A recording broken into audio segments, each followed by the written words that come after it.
सभी को नमस्कार। सबसे पहले मैं आप सभी को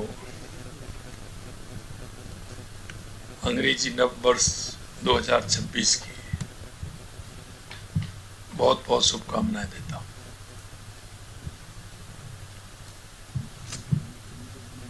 आज आपको एक ऐसे विषय के लिए आमंत्रित किया है जिसको ग्रामीण विकास और रोजगार सृजन करने का एक महत्वपूर्ण कार्य में देश के यशस्वी प्रधानमंत्री नरेंद्र मोदी जी के नेतृत्व में हमारी सरकार ने विकसित भारत रोजगार एवं आजीविका मिशन ग्रामीण गारंटी अधिनियम 2025 यूवीवी जी राम जी लेकर आई है। आप सभी जानते हैं, आपने देखा भी है। मैं ये बताना चाहता हूं कि इसकी जरूरत क्यों पड़ी। क्योंकि मनरेगा ग्रामीण क्षेत्रों में रोजगार की गारंटी देने के लिए लाया गया था, लेकिन पिछली कांग्रेस सरकार के कमजोर प्रशासन और भ्रष्टाचार के कारण यह अपने मकसद में पूर्ण सफल नहीं हो पा रहा था।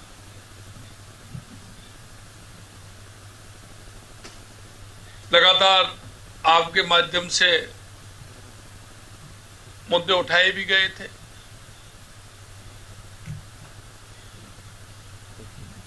क्योंकि कांग्रेस की मंशा ठीक नहीं थी, इसलिए मनरेगा के तहत अधिकांश कार्य गांव या क्षेत्रीय विकास योजना में एकीकरण के बिना अलग थलग करके किए गए। इसमें अस्थायी सड़कों, आधी अधूरी जल संरचनाओं या बिना योजना के मिट्टी के कार्य होते थे, जिनका लंबी अवधि में कोई आर्थिक व सामाजिक लाभ नहीं होता। ये हम सब लोगों ने देखा है। जांच पड़ताल की सुदृढ़ व्यवस्था नहीं होने के कारण नकली और डुप्लीकेट जॉब कार्ड, फर्जी लाभार्थी, बढ़ा चढ़ाकर या मनगढ़ंत हाजिरी रजिस्टर और श्रमिकों को आंशिक भुगतान या पूरा वेतन ना देने जैसी गड़बड़ियां होती थी और जनता के पैसे का सही उपयोग नहीं हो पा रहा था। क्योंकि कभी उन्होंने योजना बना करके नहीं किया, सिर्फ मस्ट्रोल आधारित वो कार्य होते थे और उन कार्य होते थे उनमें भ्रष्टाचार होता था। उसका लाभ हमारे उस गरीब को भी नहीं मिल पाता था। सोशल ऑडिट केवल औपचारिकता के लिए होता था या होता ही नहीं था। प्रशासनिक कार्यों के लिए केवल 6% खर्च की अनुमति होने से योजना का बेहतर क्रियान्वयन संभव नहीं हो पाया। मनरेगा के काम खेती के मेन सीजन में भी चलने के कारण किसान को जो उसकी मजदूरी एक्स्ट्रा वहां मिलती थी वो भी नहीं मिल पाती थी। कानून में बेरोजगारी भत्ते और देरी से मजदूरी भुगतान पर मुआवजे के प्रावधान केवल कागजी बनकर रह गए थे। आप सभी जानते हैं, किसान मजदूर का एक जोड़ा होता है। वो मनरेगा वाला व्यक्ति किसान भी होता है, मजदूर भी होता है, एक दूसरे के पूरक भी हैं। लेकिन खेती के समय उसको जो एक्स्ट्रा खेती में लाभ मिलना चाहिए वो उसको नहीं मिलता था, जिसके कारण मजदूर परेशान रहता था। देश के यशस्वी प्रधानमंत्री नरेंद्र मोदी जी के नेतृत्व में अब नए बीबीजी रामजी अधिनियम 2025 में इन सब कमियों को दूर कर नई खूबियों से सुसज्जित बनाया गया है। नए कानून में सालाना रोजगार की कानूनी गारंटी को 100 दिन से बढ़ाकर 125 दिन किया गया है। इसके साथ साथ ही क्योंकि जब खेती का काम आता है तो उसकी एक्स्ट्रा काम मिलना चाहिए, इस फसल बुवाई और कटाई के समय श्रमिकों की कमी ना हो, इसके लिए राज्य सरकार 60 दिनों का कार्य विराम घोषित कर सकती है। इससे किसान व श्रमिक हितों में संतुलन बना रहेगा और वो राज्य सरकार के ऊपर है कि खेती का काम कब आता है, वो उस समय उसको विराम देकर के खेती के काम को, जिससे कि मजदूर को उसका ज्यादा लाभ मिले, जिससे उसको दोनों फायदा भी मिल सकेंगे। योजना के तहत जल संबंधी, मुख्य ग्रामीण बुनियादी ढांचा संबंधी, आजीविका अवसंरचना संबंधी और आपदाओं से निपटने संबंधी ठोस कार्य करवाए जा सकेंगे। क्योंकि जहां आवश्यकता होती है, अगर उसकी योजना बना करके हम काम करेंगे तो हमारे आगे जो काम चलेंगे वो उनमें एक सहयोगी काम होंगे। जिनकी आवश्यकता होगी उनकी योजना बनेगी, योजना बनके उसको किस तरह से कर सकते हैं। इसमें geo tagging, satellite imagery, mobile app और एआई जैसी तकनीक का उपयोग कर पारदर्शिता सुनिश्चित की जाएगी। हर 6 महीने में कार्य का डिजिटल तथ्यों के साथ सोशल ऑडिट अनिवार्य होगा। इस अधिनियम में एक डिजिटल बहुस्तरीय शिकायत निवारण प्रणाली की व्यवस्था की गई है, जिसमें निश्चित समय सीमा और जिला लोकपालों की व्यवस्था भी की गई है। इस अधिनियम के तहत वेतन का भुगतान हर हफ्ते करना अनिवार्य होगा। 2 हफ्ते से अधिक देरी होने पर स्वतः ही मुआवजा मिलेगा। प्रशासनिक व्यय की सीमा को बढ़ाकर के जो 6% थी उसको 9% किया गया है, ताकि जमीनी स्तर पर पर्याप्त कर्मचारी, तकनीकी विशेषज्ञता, प्रशिक्षण और निगरानी क्षमता सुनिश्चित हो सके।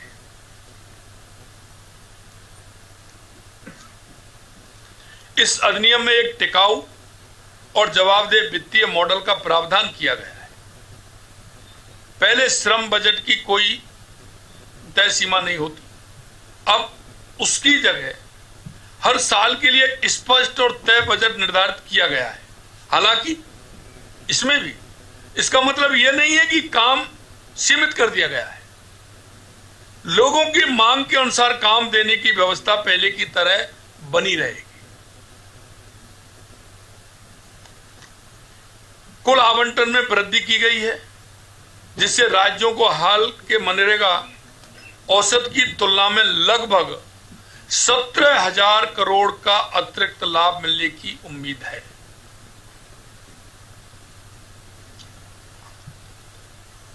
लेकिन आप देखते हैं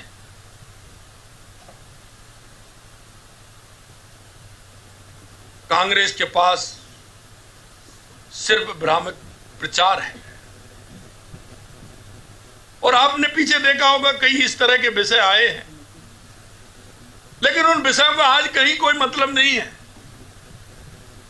लेकिन कांग्रेस हमेशा झूठ और भ्रामक प्रचार में आगे रहती है। काम उन्होंने किए नहीं, किए तो भ्रष्टाचार किए, लेकिन कांग्रेस अपने आचरण के अनुसार ही व्यवहार कर रही है। इसे लेकर तरह तरह के भ्रम फैला रही है। एक भ्रम यह फैलाया जा रहा है कि केंद्र पूरा पैसा नहीं दे रहा है, जबकि वास्तविकता यह है कि यह एक सहकारी संघवाद का मॉडल है। राज्य की 40% भागीदारी से जवाबदेही बढ़ेगी। स्वास्थ्य मिशन जैसी कई सफल योजनाएं इस मॉडल पर चल रही हैं। एक भ्रम यह फैलाया जा रहा है कि काम कम हो जाएगा, जबकि सच्चाई यह है कि काम अब सप्लाई आधारित और प्लान आधारित होगा। पहले इसका कोई प्लान नहीं होता था, उसकी आवश्यकता कैसे है। अब पहले से ही काम को एक मॉडल के रूप में काम को किस तरह से लिया जाए, काम किस तरह से हो सकता है, उसमें स्थायी काम भी होंगे, जिससे आने वाले समय में उन कामों का ठीक प्रकार से उपयोग हो पाएगा। पीएम गति शक्ति से जुड़ने के कारण अब गांव में पानी और स्थायी सड़कों जैसी वही काम होंगे जिनकी वास्तविकता में आवश्यकता है।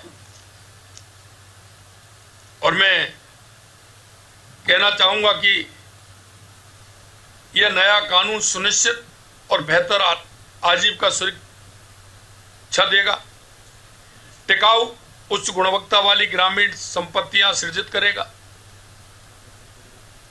और मुझे यह भी लगता है, क्योंकि हमारे राजस्थान हर क्षेत्र में अलग अलग आवश्यकता है, क्योंकि आप सभी देखते हैं राजस्थान में अगर ये योजना के माध्यम से ठीक प्रकार योजना बन के हमारा ये काम होगा तो अलग अलग क्षेत्रों की अलग अलग जो मांग है यह उनको पूरा करेगा, उनमें सहयोगी बनेगा, एक ठोस कार्य होंगे।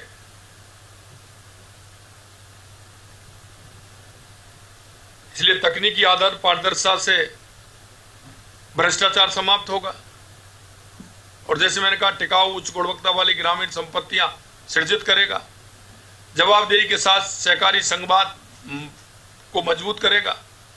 इस योजना को राष्ट्रीय बुनियादी ढांचा प्राथमिकताओं से जोड़ेगा, ग्रामीण रोजगार को विकसित भारत के रोड मैप के साथ जोड़ने का माध्यम बनेगा और कई कामों के द्वारा स्थायी जो रोजगार उपलब्ध करेगा उसका स्थायी काम भी होगा।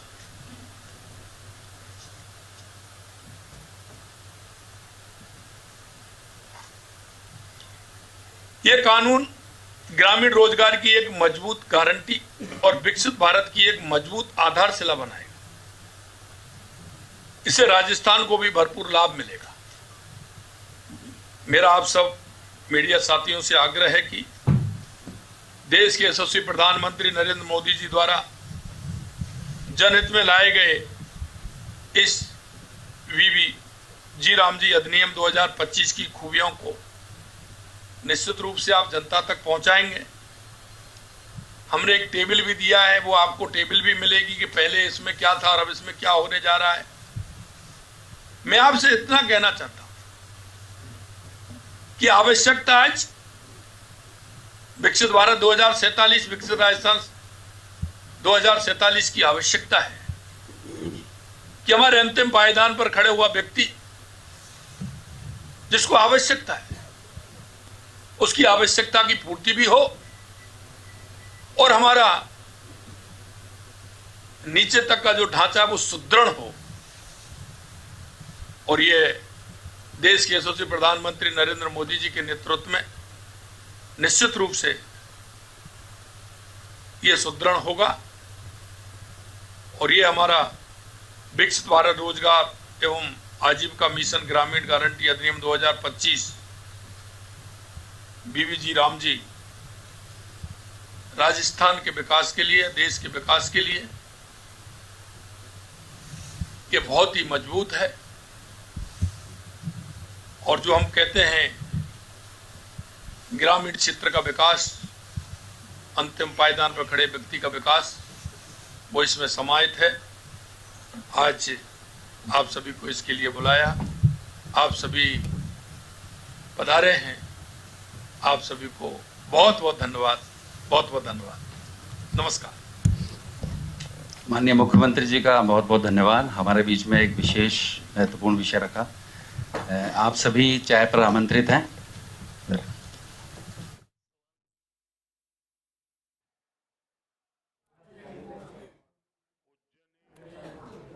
तो मुख्यमंत्री भजनलाल शर्मा ने प्रेस ब्रीफिंग की, जहां प्रेस से मुखातिब होते हुए उन्होंने सभी को नए साल की शुभकामनाएं दी और साथ ही कई महत्वपूर्ण विषय को लेकर उन्होंने कहा कि आज मीडिया को आमंत्रित किया है ताकि सीधे तौर पर बातचीत हो सके। ग्रामीण विकास और रोजगार सृजन का विषय है, बेहद अहम है, जहां उन्होंने जिक्र किया मनरेगा रोजगार गारंटी को कैसे बेहतर बनाने के लिए सरकार ने आगे का कदम उठाया है। लेकिन सवाल उन्होंने विपक्ष पर भी उठाए।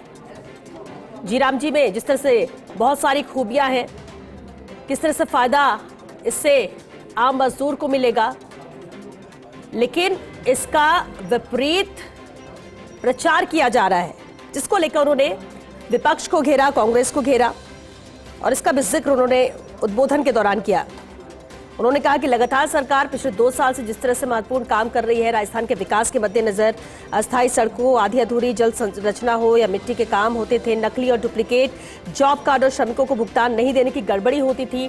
मनरेगा में कांग्रेस ने योजना बनाकर काम नहीं किया था जो करना चाहिए था और ऐसे में मौजूदा सरकार प्रधानमंत्री नरेंद्र मोदी के नेतृत्व में जिस तरह से काम कर रही है, केंद्र की एक बड़ा कदम उठाया, लेकिन जो खासियत है जिससे फायदा मिलेगा उसका जिक्र यहां पर नहीं किया जा रहा है और उल्टा प्रचार प्रसार विपक्ष कर रहा है।